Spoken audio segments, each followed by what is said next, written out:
Right, everyone. Hello and welcome. Thank you so much for joining us. My name is Amanda Kelly Thompson. I am the Director of Advancement at NAMI, Delaware, and I will be helping moderate today's session. We just want to start off and say that you are not alone. This is a difficult time for everyone, and what we talk about today may generate some strong feelings in you that you don't expect. So it's important to know that you can access crisis support 24/7, no matter where you are. For the National Crisis Text Line, you can text DE to 741-741, or you can access the Delaware Hope Line by calling 1-833-9-HOPE-DE or by texting DE HOPE 55753. I'd like to go ahead and introduce our presenter, Karla Fleshman.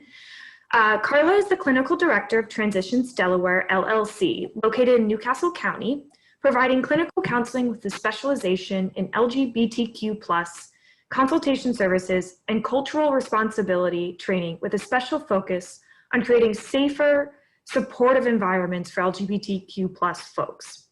Karla graduated from the University of Maryland School of Social Work with an MSW in 1991 with a specialization in healthcare, and graduated from Columbia Theological Seminary with a Master of Divinity in 1999.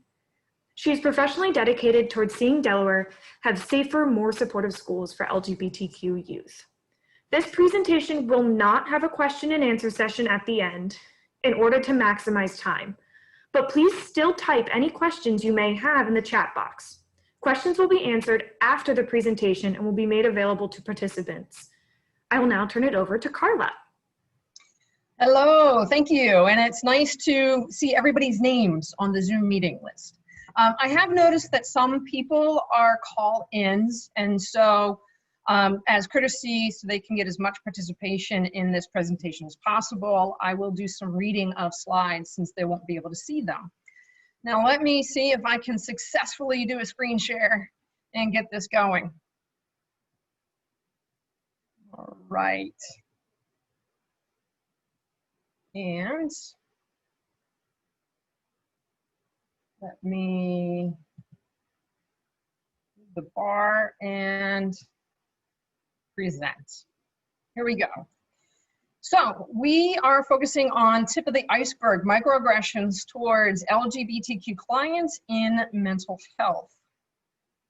Our agenda today is to focus on, wait, what does Soji mean? Trauma-informed challenges of LGBTQ+ folks, 1,000 cuts, activating the polyvagal system. And our objectives are to understand the adverse impacts microaggressions have on LGBTQ folks, particularly from mental health providers, and to encourage the mental health provider to assess for trauma and encourage the mental health provider to bring treatment modalities into the practice that help LGBTQ+ folks reclaim their strengths towards healing mind and body. So who am I? I'm a licensed clinical social worker, ordained clergy, and actually former barista of co-owner Java Puppy. I always list those three career paths because they may seem odd to some people, but they all center around the value of hospitality. How we treat one another matters to me. It's an old ancient practice that has lost some significance today. My name is Karla Fleshman. I am an irreverent reverend. I go by she, her pronouns, and I'm a member of EMDRIA, which is Eye Movement Desensitization and Reprocessing International Association. I will be certified in EMDR by the end of the year. I'm also a member of the World Professional Association of Transgender Health, and CSWA and NASW. And want to reiterate, any and all questions, please send them to the moderator. I'm trying to squeeze a lot of information into 1 hour, and I feel it'll be much more fruitful to gather your questions and give a more coherent and comprehensive response afterwards. So here we go. What is Soji? Soji is sexual orientation.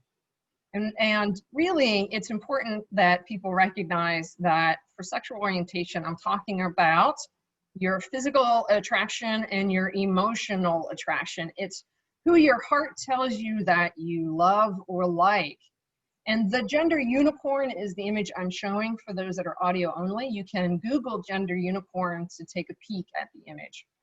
Gender identity is really what our brain tells us who we are by our gender formation. And then gender expression, I like to refer to as our fashion swag. You know, our clothing, our makeup, our hairstyle.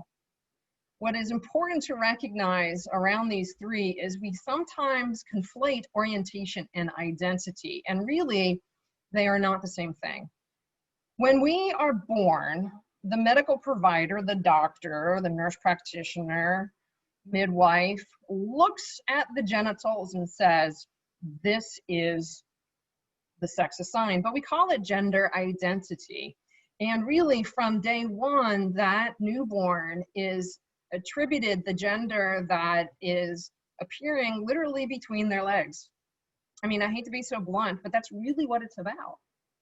And what happens is after years and decades of being told that you are a certain sex assigned, but really your gender identity is different, because we learn our gender identity around age 3 or 4. The American Pediatric Association lists that on their website, talks about evidence-based research that demonstrates that toddlers, young children by age 3 or 4 know that they're different even before they have the word, I'm trans, or I'm this, or I'm that.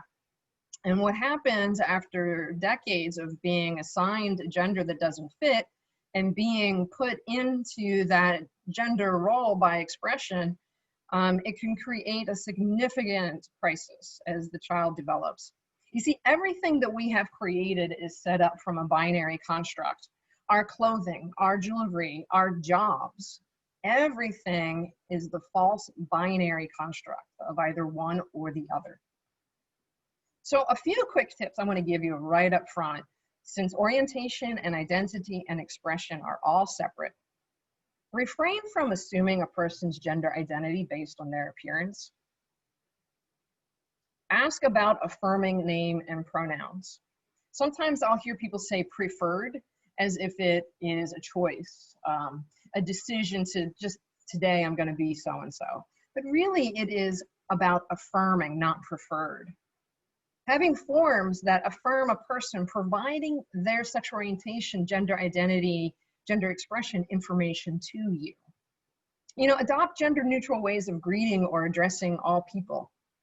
For instance, I once upon a time would see someone hold the door for me, and I would look at them based on the gender attribution I subscribe to them and say, thank you, good ma'am, or thank you, good sir. The more and more I got into LGBTQ affirming services, I moved away from gendered language. I no longer say mailman or fireman or policeman. It's always neutral. Thank you, good person, for holding the door for me. Refrain from assuming you know the composition of a group of people when you walk into a room. There are no men in the room. You actually don't know someone's gender identity unless they tell you. And hopefully you create a safe enough space for them that they tell you. When referring to a person whose name you do not know, it's okay to say the person in the blue shirt. Too often we'll say, well, the man in the blue shirt. Again, we do not know their gender identity. Trauma origin story. Traditional adverse childhood experiences talk about abuse, physical, emotional, sexual, neglect, physical and emotional, household dysfunctions, a mental illness, incarcerated relatives, substance abuse in the household, the mother treated poorly, violently. What we want to keep in mind is that these traditional ACEs emerged from the Kaiser Permanente study in the second half of the 90s. And when we look at the Delaware Risk Youth Behavioral Survey, the combined administrations of the 2017-2019, we see in this report a graph, again, for those that are audio only, that show, I've got listed unsupportive family, school, and community, the Delaware LGBTQ Youth Risk Behavioral Survey, showing adverse childhood experiences, cisgender and heterosexual. I want to draw your attention to the third set of bars that show 18% of Delaware youth register around 2 or more ACEs. And yet you see a significant jump of 35% of all LGBTQ youth list 2 or more ACEs.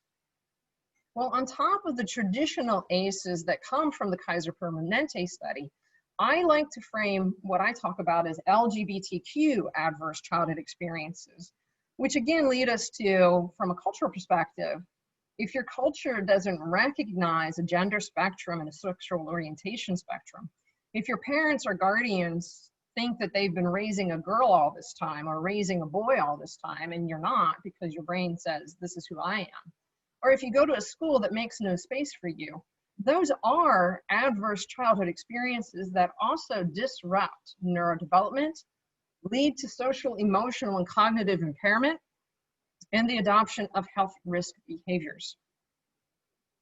The trauma narratives for LGBTQ children, which comes out of LGBTQ Clients in Therapy, Clinical Issues and Treatment Strategies by Court 2018, identify the following.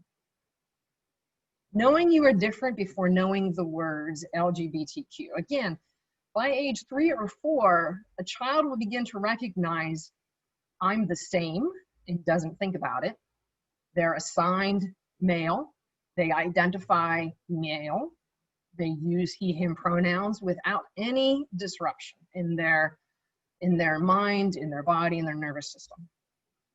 But the moment a kid knows, hey, I don't feel like how I'm identified, then they pretend to be who they aren't. Messages from parents, school, community tell the young LGBTQ kiddo that they're flawed for who they are, and then flawed for who they like or love. There's no safe mentor to discuss normal identity formation that is outside the cisgender and heterosexual norm. The kiddo believes there's no one like me, I'm the only one, there's something wrong with me. Self-hatred and shame set in. And of course, the fear of abandonment by those who love them begins to resonate at an early age. LGBTQ adverse childhood experiences are very real. And even if they are perceived, and what do I mean by that? You actually can have a kiddo who is having very accepting and loving and affirming parents or guardians. But if the school environment and the culture around them, church, synagogue, mosque, the community center, if all of the messaging there is you don't fit, you don't belong, that is enough to create significant adverse experiences. Again, let's return to the Delaware Youth Risk Behavioral Survey, high school combined data. And I want to focus on these 3 questions. During the past 12 months, did you ever feel so sad or hopeless almost every day for 2 weeks or more in a row that you stopped doing some of your usual activities? In the past 12 months, did you do something to purposely hurt yourself without wanting to die, such as cutting or burning yourself on purpose? That would be self-harm. During the past 12 months, did you actually attempt suicide? And what does the data show us? It shows us that in an unsupportive family school community, the general cisgender heterosexual high school youth, 1 in 4 feel sad or hopeless, but over 50% of LGBTQ youth feel sad or hopeless nearly every day for 2 weeks. From a self-harm perspective, about 1 in 10 cisgender heterosexual self-harm, whereas almost 4, or let me be clear, 2 out of every 5 LGBTQ youth engage in self-harm. Attempted suicide, 5 out of every 100. For LGBTQ youth, 1 out of every 5 attempt suicide. Unsafe home, unsafe school, unsafe community. What does 1 in 5 LGBTQ youth attempting suicide in our state mean by the numbers? Well, if 17% identify as LGBTQ, Delaware has 83 high schools with 109,103 students. I took that from high-schools.com directory Delaware for the numbers. That means 7,636 high school students are LGBTQ if we stick to the 17%. And 1,374 are 18%, 1 in 5 students attempt suicide. That's pretty significant. That's a lot of kids. And the ones who are not successful in engaging in death by suicide go on to become adults. And I want to say it that way because we actually don't know how many youth are successful. And that's a success rate that needs to come to 0. Adverse impact of microaggressions towards LGBTQ adults and adolescents who recall home, community, school victimization highlight heightened psychological distress, higher substance abuse use, higher risk of depression, social anxiety and suicidality, suffer long-term negative effects contributing to increased rates of PTSD within the LGBTQ+ community.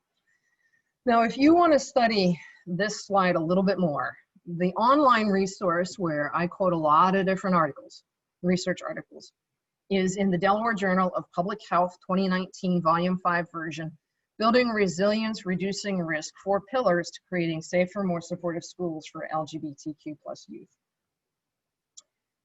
1,000 cuts. Microaggressions and intersectionality. Intersectionality is a theoretical framework for understanding how aspects of a person's social and political identities combine to create unique modes of discrimination and privilege. How this relates to microaggressions is significant. I'm going to click a video and hopefully the audio will work. And I will trust that if the audio isn't come through, I'll get immediate text messages. Oops.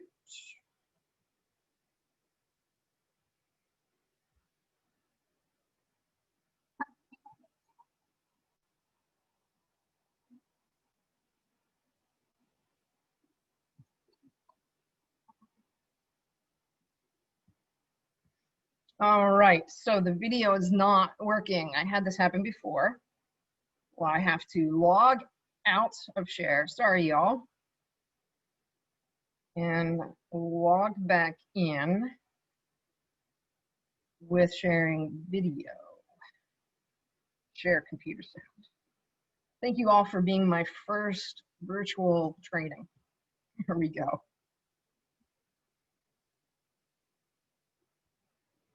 For people who still don't think that microaggressions are a problem, Oh, you're so well spoken.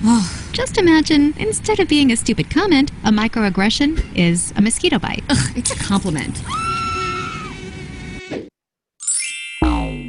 Mosquito bites and their itch are one of nature's most annoying features. But if you're only bitten every once in a while, No, where are you really from? Cleveland? sure, it's annoying, but it's not that big a deal. The problem is that some people get bitten by mosquitoes a lot more than other people. I mean, a lot more. Whether it's on a date, Oh, your English is so good. Excuse me? going grocery shopping, You know, everything happens for a reason. I'm just buying apples. commuting to work, So when are you gonna have a baby? watching TV, We have to keep the Redskins name. It's part of our culture and history. or just walking down the street with your partner. I couldn't even tell you were gay. Mosquitoes seem to pop up everywhere. Do you know John? Give me shopping advice. I love Cher too. And getting bit by mosquitoes every goddamn day, Can I touch your hair? multiple times a day, pretty. Can I touch it, please? Can I please? is fucking annoying. And makes you want to go ballistic on those mosquitoes, which seems like a huge overreaction to people who only get bit every once in a while. It's just a mosquito bite. Who cares? Just another angry black woman. Of course, beyond just being annoying, some mosquitoes carry truly threatening diseases that can mess up your life for years. Astrophysics? Maybe you should try this challenging major. Ow! My dreams. And other mosquitoes carry strains that can even kill you. He looked like he was up to trouble, okay? I felt threatened. So next time you think someone's overreacting, just remember, some people experience mosquito bites all the time. You're all so exotic. Wow. And by mosquito bites, we mean microaggressions.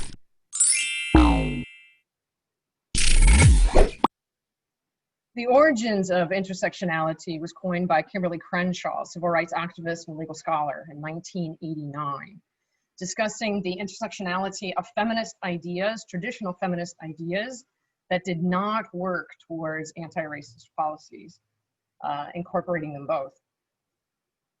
Her TED Talk from 2016, "If we can't see a problem, we can't fix a problem," is still incredibly relevant, particularly to today's environment. And though we don't have time to watch it here, I do want to encourage everyone to watch the Kimberly Crenshaw TED Talk, The Urgency of Intersectionality. Because when we're talking about LGBTQ folks, we are immediately talking about intersectionality. We have to recognize that orientation and gender are separate and need to be understood that way. That ability, nationality, race, class, and that when one fits more than one intersecting oppressive category at once, it's not addition, it's multiplication of the intensity and the adverse impact that the microaggressions have on the individual. Microaggressions in mental health. Why do I call this the tip of the iceberg?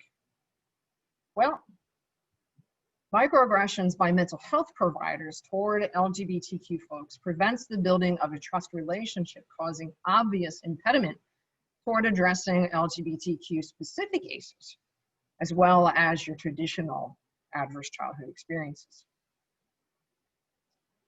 I want to talk about the different ways microaggressions occur, particularly in a mental health setting. We have micro assaults, which are small behaviors that are intentional and purposefully hurtful. Using a wrong name or pronouns, name calling, making derogatory statements, or threatening gestures. The psychologist referred to me by the wrong pronouns and used my dead name, that's not even my legal name anymore, in a report they sent to the judge. I would like to say this was a made-up illustration. It's not. I once sent a client to a psychiatrist that I was told was trans affirming. The psychiatrist had no space within their bandwidth to document any notes that recognized their affirming name and pronouns. Instead of it being a welcoming experience, it was traumatizing for the individual, and it took a long time for them to trust me again to send them to another psychiatrist. And this was a psychiatrist that reported and was affirmed and being told is trans affirming. So I kind of want to say right up front, calling yourself trans affirming or LGB affirming isn't enough. What have you done to become more culturally responsible in recognizing the lived experience of LGBTQ folks? And this 1 hour isn't enough. Microaggressions, when we talk about micro insults, a rude statement that is usually unintentional or unconscious, that indicate ignorance or bias. Asking inappropriate questions, such as, really, it's no business talking to a trans person about any medical transition steps they've taken unless, you're dating them. It's just no one's business to ask those questions. Unless, of course, your gender therapist is part of therapy, client wants to bring that up and process that. Well, even therapists that present as LGBTQ affirming, well, true story from another client. I told my social worker that I found a surgeon who accepts my health insurance for top surgery, and she said, wow, that is awfully permanent. I replied, I hope so, and walked out. That person spent over a year with that therapist. And in that time, that therapist didn't spend time learning about the significance and the importance of medical transition surgeries for trans folk that want to engage in them. Microaggressions, micro-invalidations, statements or actions that are usually unintentional or unconscious, that ignore, minimize, or nullify a person's identity, such as telling non-binary people that they should not be upset if people are confused by their gender. You know, as if we should accept the social construction of a binary concept when nature has always provided a spectrum of cross-orientation identity. Or saying, I'm sure they didn't mean it that way in response to a report of anti-transgender prejudice. Again, from a client. The counselor kept excusing my parents for dead naming me, saying how hard it must be to lose a son. I was never their son. I have always been their little girl. It's not my fault their sex assigned at birth party got my gender reveal wrong. Truly, these gender reveal parties, not only are they, you know, guesses at best until the kiddo tells us who their gender identity, you know, tells us about their gender identity, but you know, it also creates forest fires. We've had more than one gender reveal knock out a forest. So I'm just really going to encourage people, don't have gender reveal parties. Microaggressions. Intersectional microaggressions. Microaggressions of all types that are connected to multiple parts of a person's identity. Murders of trans folk in 2020 surpassed the number in 2019 in just 7 months. The last 4 years have seen an incredible uptick of all types of hate crimes. The last year has been really bad for trans folk, including in our area. The National Center for Transgender Equality U.S. Transgender Survey, which includes more than 28,000 respondents, nearly half, 47% of all Black respondents reported being denied equal treatment, verbally harassed, and or physically attacked in the previous year because of being transgender. Of those murdered so far in 2020, 80% are transgender people of color, and of those 80%, 90% are trans women of color. And as one white trans woman shared with me, she goes, you know how I try to educate people when I come out to them as trans? The difference between 1 in 8 and 1 in 12. 1 in 12 trans women should expect to experience some kind of harassment or physical attack. 1 in 12 for white, 1 in 8 for Black. Systematic microaggressions and discrimination. Institutionally based microaggressions that cannot be attributed to one specific person, but that affect many or most members of the group. Lack of gender neutral bathrooms. Does your office provide gender neutral space for non-binary folk that are early in their identity formation, that going in to the bathroom that they were assigned at birth would be traumatizing and they can't go in yet to the bathroom that they feel connected with? Microaggressions in mental health. Very often, we assume that the legal name is their affirming name. And we assume a binary sex assigned at birth setup. We also assume that primary relationships are usually 2. What if we started changing our intake forms, our documentation process to recognize administrative sex for insurance and legal purposes, and next to that create space for a person to identify their sexual orientation, gender identity, and gender expression? What if the legal name next to it had a space for affirming name? What if we moved away from excluding polyamorous relationships within the LGBTQ as well as cis hetero community?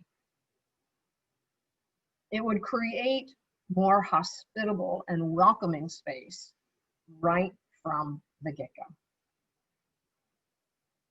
So what do microaggressions say about us? Racial, gender, and sexual orientation, gender identity and expression microaggressions are active manifestations and or a reflection of our worldview of inclusion, exclusion, superiority, inferiority, normality, abnormality, desirability, undesirability. The realization that we hold a biased worldview is very disturbing to us. Thus, we prefer to deny, diminish, or avoid looking at ourselves honestly. I want to pause here a moment and really look at what I consider to be some of our greatest challenges culturally.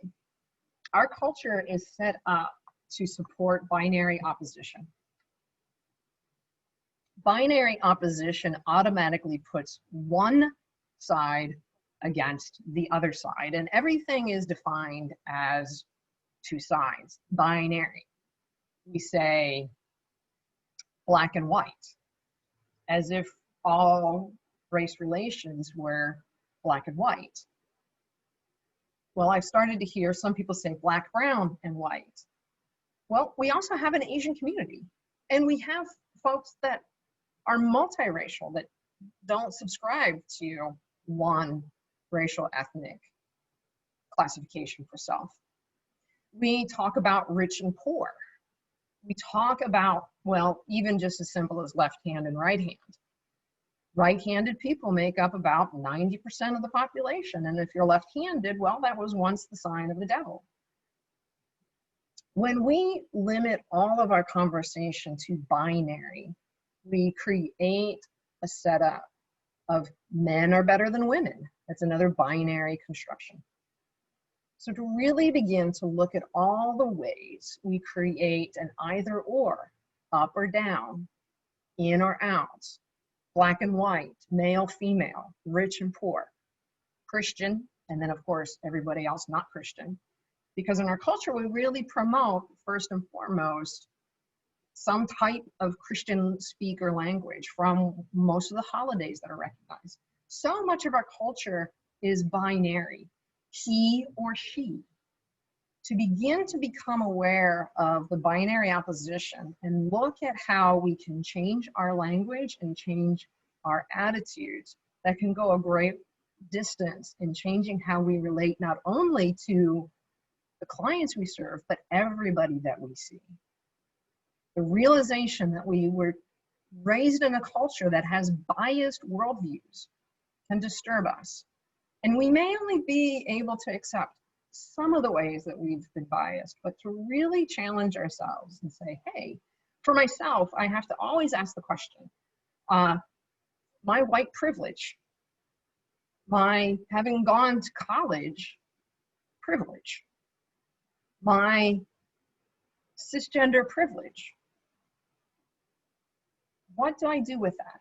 I can talk about how I've been treated as a lesbian for decades, but really that's one place where I've experienced discrimination as a woman, as a lesbian, but I also have privilege. And so when we begin to sit and say, okay, where do I have my privilege? Where do I get treated poorly? How am I engaging this narrative with my clients to see the intersectionality of their experience and bringing that into a safe and affirming therapeutic environment? So why am I spending so much time on microaggressions? Well, many times the LGBTQ person enters into therapy for the first time when they have their own health insurance. There are many late teens and early 20-year-olds that end up coming to me because they finally are not living with their parent. They finally can make their own medical and mental health care decisions, and they are ready to begin working on stuff that they compartmentalized and stuffed to some degree prior to engaging therapy. Or they finally come out to themselves seeking a mental health provider for the first time. I work with LGBTQ folks from 6th grade on up, and I have had individuals begin their transition journey as a trans-affirmed supported individual, and as young as 12 and as old as 70. Trauma has been a part of their origin story, and often untreated and unaddressed, even if they have experiences in therapy. Activating the polyvagal system. Now, why the abrupt shift? Well, what do microaggressions do to a person is a really important question, obviously. I'm spending a lot of time on it. They compound historic trauma. See, if an LGBTQ young person, as young as 3 or 4, begins to recognize that they don't fit the family narrative. They don't fit the school, girls on the left, boys on the right, lining up to go out to the playground or have lunch. They begin to experience stress in their nervous system. It begins to impact their social and emotional and cognitive development as early as elementary school with people. And so they develop coping mechanisms to keep going. But what I like to call this is, for decades, very often, they're running at a higher RPM. Their engine is running at a higher RPM, and it degrades and deteriorates over the life of their being. You know, disease, disability, and social problems. They become very significant, even in early adulthood. So polyvagal. Polyvagal theory, poly mean many, vagal wandering, is a collection of evolutionary, neuroscientific, and psychological claims pertaining to the role of the vagus nerve in emotional regulation, social connection, and fear response. It's really important to pay attention. Emotional regulation, social connection, and fear response. So starting as early elementary school, kids begin, LGBTQ youth, before they even know who they are but sense a difference, begin an emotional dysregulation, and a social connection becomes adversely impacted. They become afraid of, what if I'm not accepted? So I'm showing a huge polyvagal chart. I'm going to break this down, and I think it's such an important chart to break down and really spend some time with. For folks that are on the phone only, if you go to Ruby, RUBYJOWALKER.com, RubyJoeWalker.com, you actually can download and get your own PDF of this excellent teaching device, not only for clinicians, but I share this with clients to help them increase insight and understanding to their body's response to contemporary stress experiences, to contemporary trauma experiences, as well as a reactive response to historical trauma triggered. So let me start with the social engagement of calm. This is green. This is a connection, a settled, a groundedness, the ability to breathe, to feel at peace, be in the present moment. The ventral vagal system activated at calm is all about safety. So what's happening to the body when a person is feeling safe and calm and relaxed? Well, they're able to digest food well. They're able to have wonderful intestinal productivity. They literally can fight off infections. They're sleeping well. They're resting well. Their defense responses are really low. It's great. What happens when their nervous system gets activated? A hyperarousal, a sense of danger, frustration, worry, concern, irritation, anxiety, anger, fear, escalating up to rage and panic. The fight or flight. Moving towards the situation would be the fight, moving away would be the flight. So you're walking down the street, minding your own business, when you see across the street a person being held up at gunpoint. Guaranteed, your first thought upon seeing the gun is not, I think I'm hungry and I want a burger. No, when you're in the fight-flight mode, when you're in the yellow warning, your sympathetic nervous system kicks in. Your blood pressure goes up, your heart rate goes up, your adrenaline is pumping. Your digestive system decreases. Persons that run consistently at a higher RPM, they're going to have digestive issues. In my initial intake, I always ask about the digestive system. Invariably, people that have been living with chronic stress stemming from early childhood stuff that maybe has never been addressed before, they have reflux, they have irritable bowel, they have ulcers. When we get to the fight or flight point where they freeze, the red zone, the hypoarousal, and this is what I called when you're bullied, harassed, dead named, threatened, assaulted over and over and over and over and over and over and over and over and over again for years or decades. What happens is, quite honestly, the body shuts down to cope. The person self-harms to cope.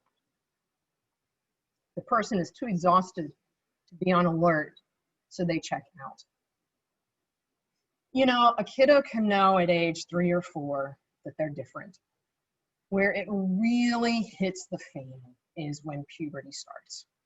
And anyone who has worked with middle schoolers at the onset of puberty, that is often where therapy may begin.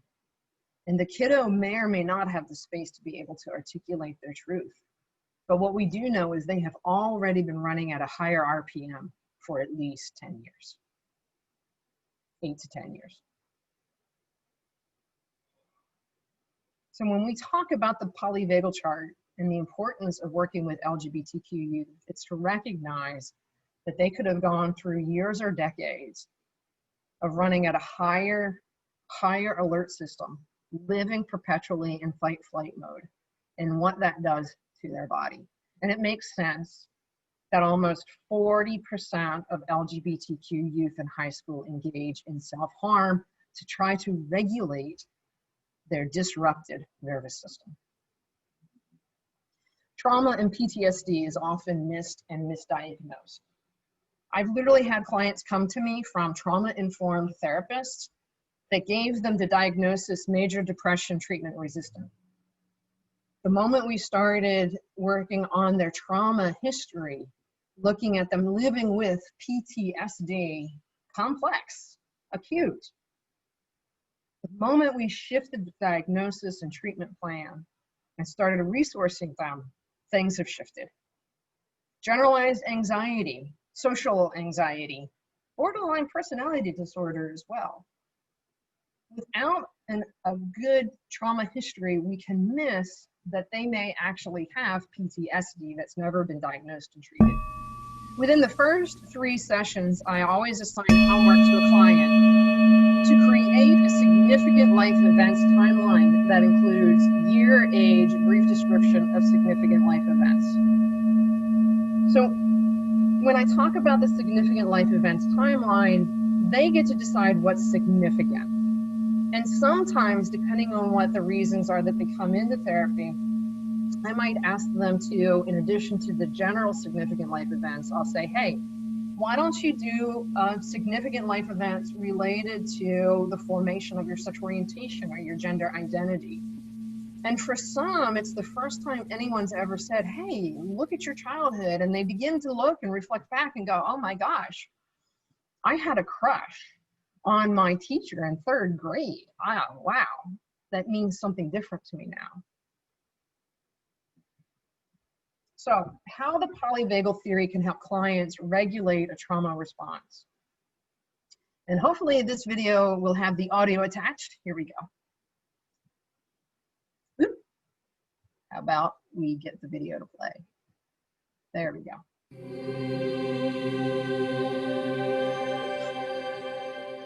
As we know, after trauma, a client's body often holds on to fear. This can make it difficult to be around others. Their nervous system is on constant high alert. Your nervous system is functionally like a TSA agent at the airport. And every person who comes close to you is literally going through one of these scans. And every person to your nervous system is a potential terrorist. A client with a history of trauma may desire closeness, but their body might say otherwise. To change this, we need to help clients become aware of how their body is responding to threat. And that's where polyvagal theory comes in. Increased awareness can help a client's higher and lower brain integrate and help their smart brain modulate their body's reaction. When we know how trauma can impact our client's nervous system, we can help clients better regulate their defensive state, and we can adapt interventions to be faster and more effective.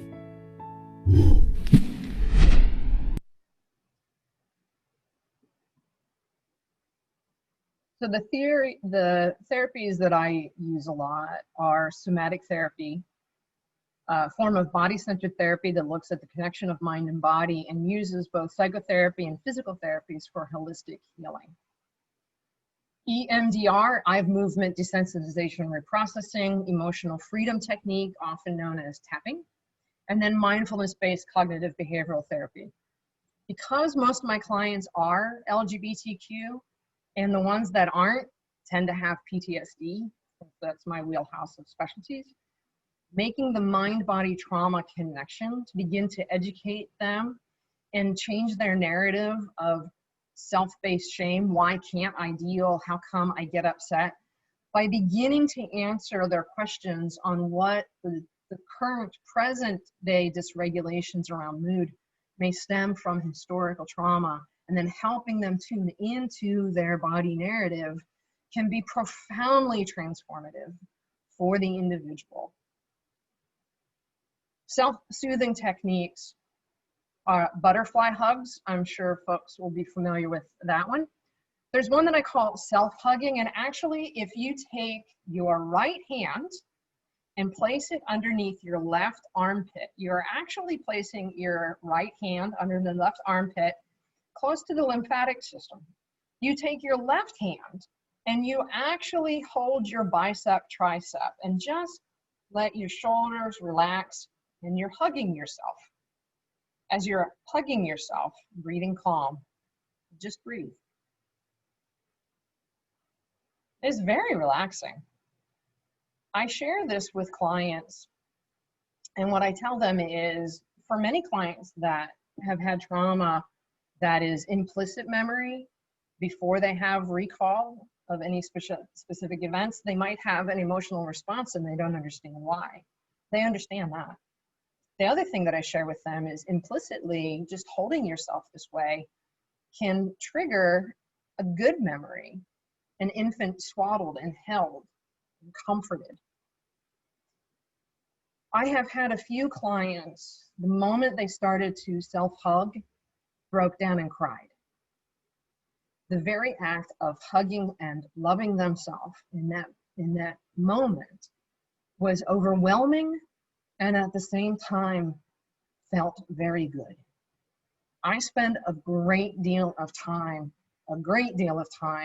with my new clients before I do any trauma work on them. I want them to begin to tune in to what is happening in their body as their early warning sign. And if their body doesn't feel right, to pay attention to that. And then I want to resource them with techniques where they can help their body feel calm and grounded.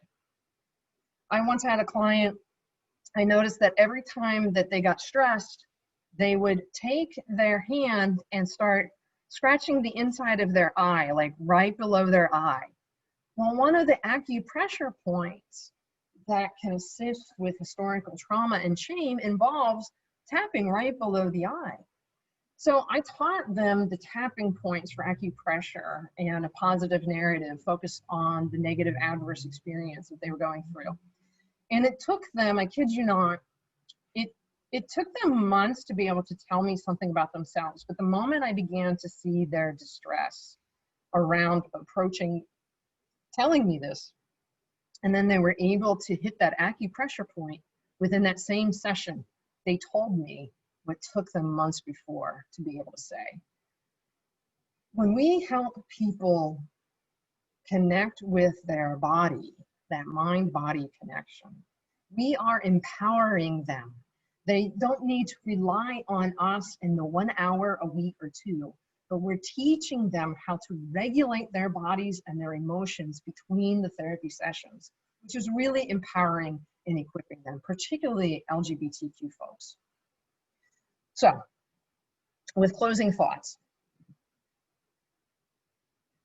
if you call yourself LGBTQ affirming, please engage in doing the work to be culturally responsible.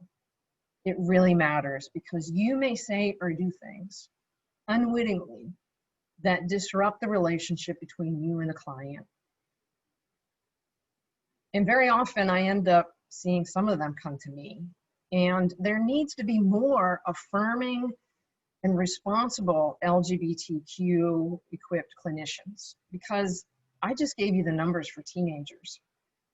There's adults too. That's a lot of people in our state who need support in embracing how they were created, embracing their truth on how they are to live with greater joy. You know,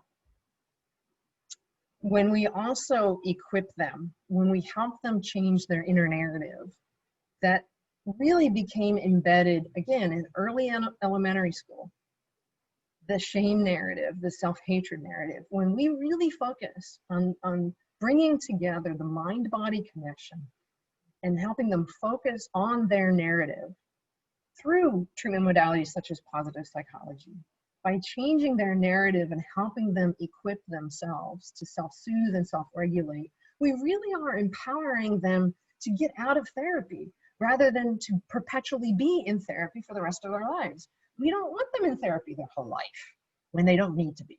We want them to be more whole.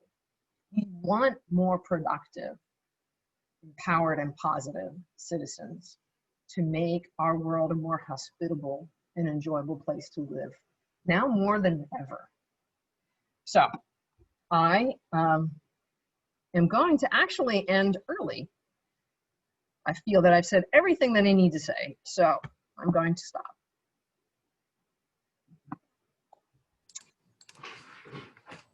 Well, great. Thank you so much, Karla. Like we mentioned, Karla will be answering questions on her own time, and then we'll be posting them to our website and letting everyone access them there. If you have any questions, you can send them to me. That's my email is Thompson, THOMPSON @NAMIDE.org. And I'll send them to Karla, and then we can get them back to you if there's any questions or comments that you would like her to answer. Again, we thank Karla for her time. It was a great presentation. We appreciate your expertise.